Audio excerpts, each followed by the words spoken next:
মনি park Kushtia জেলা একটা জনপ্রিয় বিনোদন কেন্দ্র। আজকে আপনাদেরকে ঘুরিয়ে দেখাবো এই মনি পার্কটি, যেটি কুষ্টিয়া জেলা গড়া নদীর তীরে অবস্থিত। আর এর পাশেই আছে কুষ্টিয়া পাবনা মহাসড়ক। তো বিকেলে বের হয়ে গেলাম, আমার একটা বন্ধু এসেছিল। সে বলল যে চল কুষ্টিয়াতে বেড়াতে যায় মনি পার্কে। তো যেই বলা সেই যাওয়া। রেডি হয়ে বের হয়ে পড়লাম মনি পার্কের উদ্দেশ্যে। তো আমাদের মোটরসাইকেল নিয়ে যাত্রা শুরু। সামনে দেখছেন খলিশাকুন্ডি, সেই জনপ্রিয় কাঁচা বাজারের মুখ, যেখানে সবসময় ভিড় থাকলেও আজকে ভিড় নাই। তো আমি এখন উঠতেছি খলিশাকুন্ডি বাস স্ট্যান্ডে। এটা হচ্ছে খলিশাকুন্ডি মেন রাস্তা। আর এই রাস্তায় যেতে যেতে খুব ভালোই লাগছিল, কারণ আজকের দিনটা ছিল মেঘলা আকাশ, বেশি গরমও ছিল না। দুইজন মিলে মোটর সাইকেলে বাতাস খেতে খেতে যাচ্ছিলাম, মোটামুটি খুব ভালোই লাগছিল। বলতে বলতে পৌঁছে গেলাম মিরপুরে।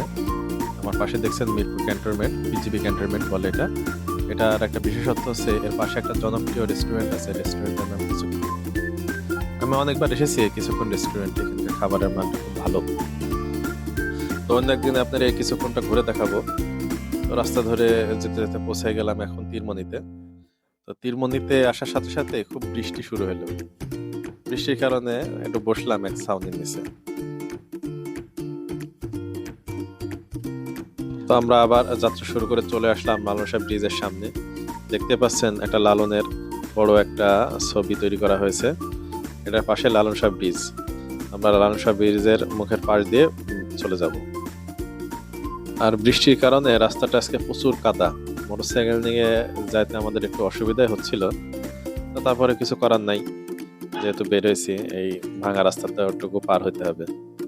তো এই যে আমার মাথার উপরে দাঁড়িয়ে আছে কুষ্টিয়া হাইডিং ব্রিজ। এটা শুধু একটা ব্রিজ নয়, এটা কুষ্টিয়া জেলার একটা নীরব সাক্ষী। এটা দেখেই আসলে মনটা ভালো হয়ে গেল। তো অবশেষে পৌঁছে গেলাম সেই কাঙ্ক্ষিত ভাইরাল মনি পার্কে। মনি পার্কের আসলে আজকে শুক্রবারের দিন ছিল, যার কারণে প্রচুর ভিড় ছিল। বৃষ্টি হওয়ার পরেও প্রচুর ভিড়। তাই আপনাদেরকে আমি বলবো যে মনি পার্কে যদি আসেন, তাহলে শুক্রবারের দিনটা একটু ভিড়টা একটু বেশি হবে, এটা মাথায় নিয়ে আসবেন। তো আমি এখানে এসে একটা খুব সুন্দর একটা জিনিস দেখতে পাই, সেটা হচ্ছে আলুর চিপস, যেটা আমার খুব পছন্দ এবং আমি এটা নিয়ে নিই। এটা নিয়ে মানে এটার স্বাদটা খুব ভালো ছিল। তো এই চিপস খেতে খেতেই রওনা করলাম মনি পার্কের ভিতরে। দেখা যাক ভিতরে পরিবেশটা কেমন হয়। তো নিয়ে নিলাম সেই চিপস। তো মনি পার্কের প্রবেশ মূল্য 20 টাকা। তো 20 টাকা দিয়ে একটা টিকিট কেটে ঢুকে পড়ি মনি পার্কের ভিতরে। তো পার্কে ঢুকে আমার সব থেকে প্রথম চোখে পড়ে হচ্ছে এই পার্কের পাশে আছে নদী, যেটা আসলে মন ভালো করার একটা প্রথম ব্যাপার। তো এখানে নামাজেরও ব্যবস্থা আছে। সব থেকে ভালো লাগলো যে মহিলাদেরও নামাজের ব্যবস্থা আছে। তো এই পার্কে ফ্যামিলি নিয়ে বেড়াতে আসলে আসলে পার্কের উপভোগ করার মতো অনেক কিছুই আছে। পার্কের পরিবেশ, গাছগাছালি, সবুজ চারিদিকে ঘেরা প্রাকৃতিক পরিবেশ। ও সব থেকে সুন্দর ভিউটা হচ্ছে নদী। পার্কের পাশে নদী, এমন পার্ক হয়তো কুষ্টিয়াতে আর একটা দ্বিতীয়তা নাই। তো এটাই আছে, এটার পাশে নদী আছে এবং এখান থেকে সরাসরি আপনার ওই রূপপুর পারমাণবিক বিদ্যুৎ কেন্দ্রটাও দেখা যায়, যার ভিউটা আসলে অনেক সুন্দর। তো তারপরে আমি হাঁটতে থাকি যে পাশে আর কি কি আছে দেখার জন্য। তো এখানে দেখুন কি সুন্দর একটা পানির ফোয়ারা এবং পিছনে লেখা আছে মনি পার্ক। পার্কে কিছু আধুনিকতার ছোঁয়াও আছে, যেটা দেখলে বোঝা যায়। তো তারপর হাঁটতে হাঁটতে আরো চোখে পড়লো ছোটদের কিছু রাইড আছে এই জায়গায়। বড়দের রাইডও আছে, ছোটদের রাইড, বড়দের রাইড, সবারই রাইড আছে।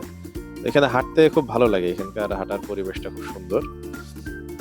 তো আমি ভিতরে আরো এগিয়ে যেতে থাকি, যে ভিতরে আর কি কি আছে সেটা দেখার জন্য। তো আমার হাতের বাঁ পাশে দেখতে পাচ্ছেন বাচ্চাদের দোলনা মতো আছে, যেখানে 12 বছর পর্যন্ত বাচ্চারা এখানে উঠতে পারে। তার বেশি বড় আর কি ওঠা নিষেধ।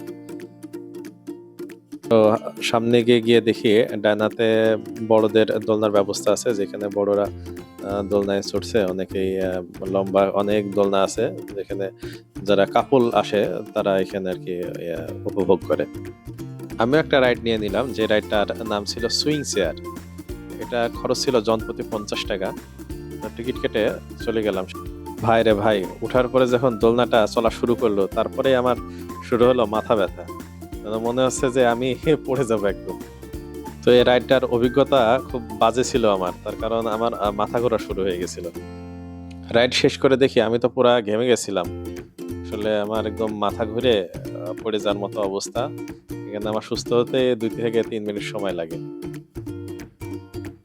তো আসলে সারাদিন ঘোরাঘুরি পরে এই পার্কটা পরিশেষে আমাদেরকে দারুণ একটা অভিজ্ঞতা দিয়েছে।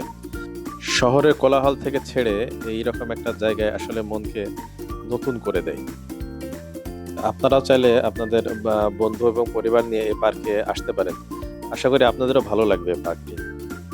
আজকের ভিডিও ছিল এই পর্যন্তই। আশা করি সবার ভালো লেগেছে।